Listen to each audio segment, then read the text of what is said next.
You gotta say something, Sheikh. I can't. Bismillah ar-Rahman ar-Rahim. Are there any questions from the online disciples? If not, we'll suffice ourselves with the questions of the disciples in the physical form. Follow the ways. Um, so this question is regarding Salah.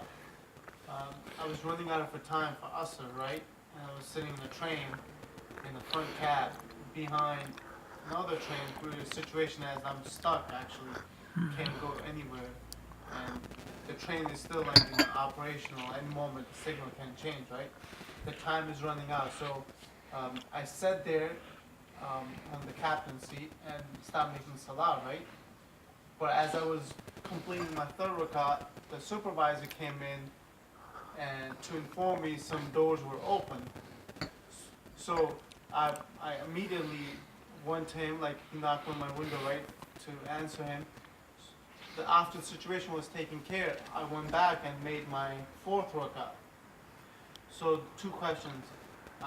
Is it allowed for me to make Salah sitting in such situation where the time was running out? Second, was it alright for me to just complete the fourth rakat versus should I have done? All right. First and foremost the question is, were you traveling outside of your city or was it local? No, it's local. Okay, type. Says, can a person make the salah, the time is running out, sitting down? We say, that which is safest, that which is most safe, is to make the salah sitting down. And when you go home or reach the masjid, make the salat again, standing up. That's the safest thing to do. Everybody understand this? As far as walking, talking, making an abundance of movement and coming back to the next rak'ah, we say no. If I understood your question correctly. If you did those things, let alone talk, then start making a what? Salat again, from the beginning. From the what? From the beginning. And last but not least, as we mentioned in another Q&A session before, is the Muslim to always be mindful of the time of the prayer. And to try his or her best and ask Allah the Most High to make it easy for him or her to have good organization and management of time. Sometimes it's difficult. Sometimes you can't. You may be under the gun, working this and that. But if you're going somewhere to go shop, if you're going somewhere to the doctors, if you're going together, try your best to do what? To manage it. In which you can make your salah in this time. I can make my dhuhr at the end of the time, make the asr, and then try your best. Wallahu ta'ala alam.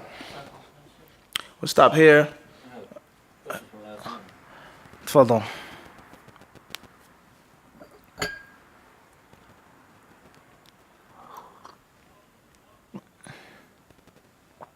Can you please explain what imitating the kuffar means?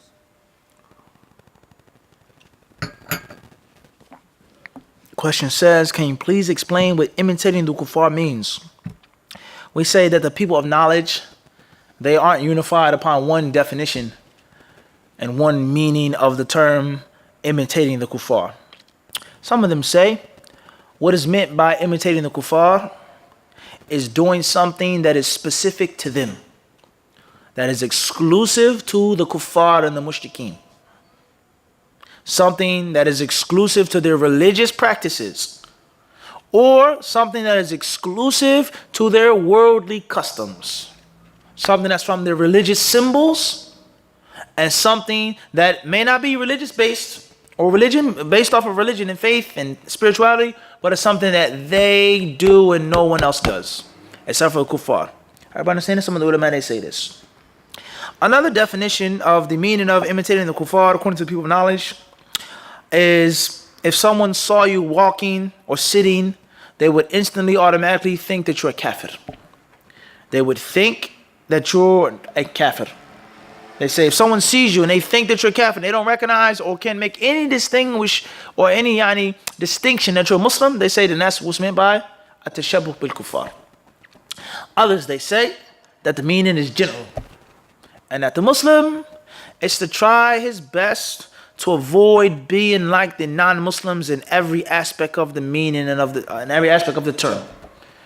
To eat specific how the Muslims are to eat, specifically in the manner of the Muslims. Dress in the specific manner of the Muslims.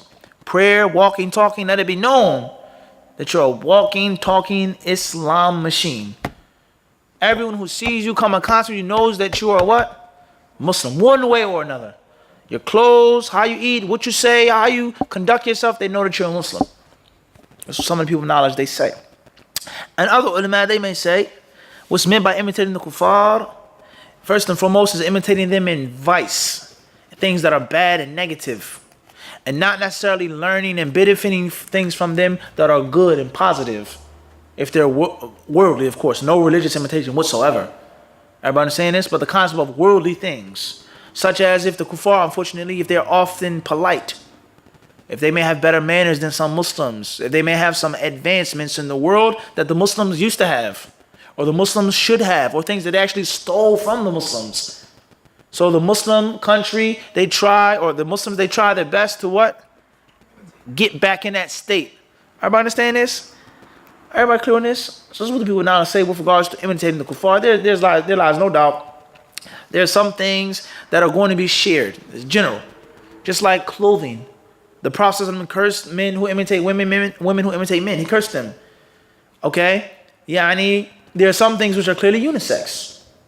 Some things that are not specific to one sex, to one gender. And there are other things, whether it's clothes or statements, that there's no doubt are specific to women. And there are things that are shared, but they're finely tuned and tailored for one of the two sexes. Is this not the case? We have socks. Men's feet get cold, women's feet get cold. Men like to have on nice socks, women like to have on nice socks. Methane, for example. But the man's sock is clearly distinct from the woman's sock. Rather, let's talk about, for example, when I put you on the spot, Abu Saeed, but let's talk about sports memorabilia. Okay? Sports gear, clothes, jerseys, shirts, pants, things like this. You find a certain logo, a certain color, a certain theme of one team for men's. And when you look in the women's, the logo or the thing is what? Different. And the woman may say, I wanted the one that you have. And it's what? Totally what? They don't even make it the same. Let alone the cut and the style. Everybody understand this? Very important. A shirt or pants. Some of the ulama say that women cannot wear pants.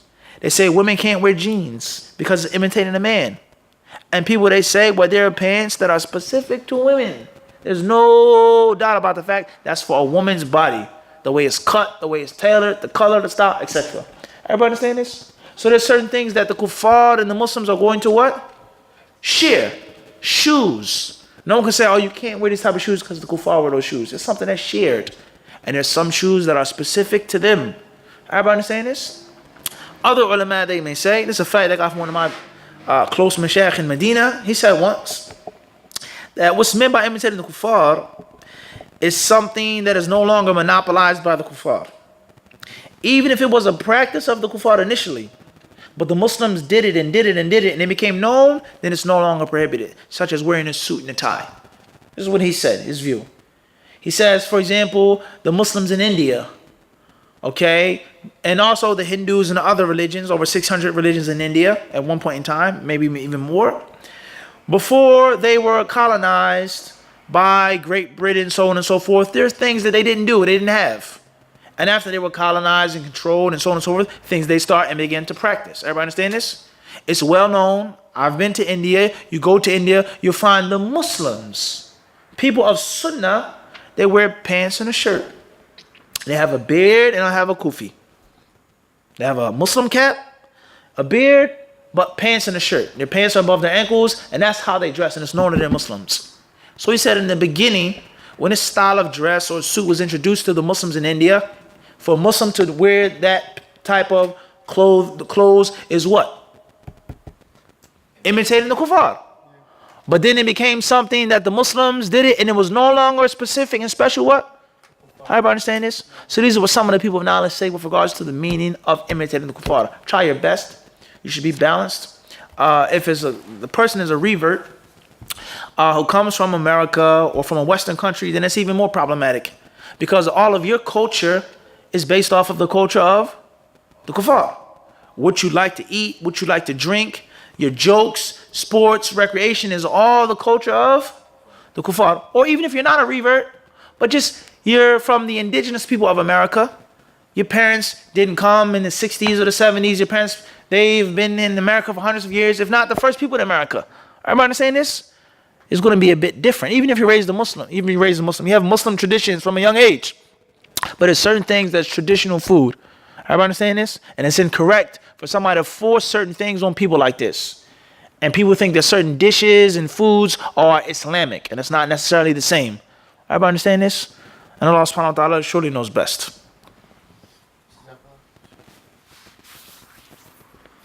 Can you please talk about the issue of Hilf al-Fudul? HILFALFUDUL. Inshallah, we'll suffice ourselves with this. We'll take the rest of the leftover questions, bi'idhnillahi ta'ala, in another session. Allah, the Sublime and Exalted, surely knows best.